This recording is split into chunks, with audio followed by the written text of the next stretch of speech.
Cristo, which is this book that's like as long as the Bible. And she's like halfway through it. She's been reading it for a couple of weeks. And it's really interesting book. She keeps telling it to me. And I'm like, don't tell me. I want to read it myself, you know.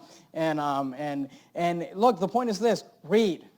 And especially you business owners. We have a lot of business owners in our church. And look, I can't express to you how you need to be reading.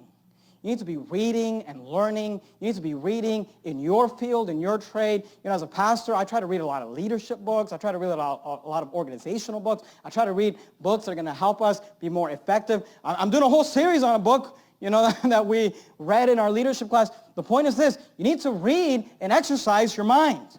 You need to be like the wise man that will increase learning. He will increase learning. You know, and here's the thing.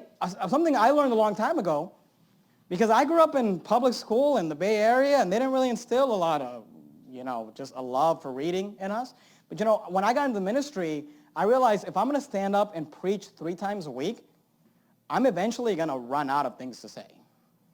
And, you know, sometimes, I was telling my wife this just today, sometimes I check in on other preachers, and new IFB and old IFB.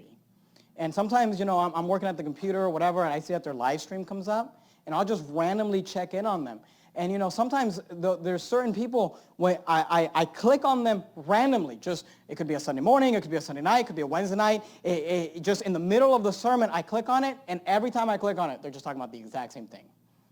Just bringing up the exact same thing, the exact same story. I think to myself, don't your church people get tired of hearing you talk about the same thing? I don't want to be that kind of preacher where just every sermon is the same thing. You know, so I have to read. I have to fill my mind with new things and new ideas and new concepts. And in your life, you need to sharpen the saw of your mind.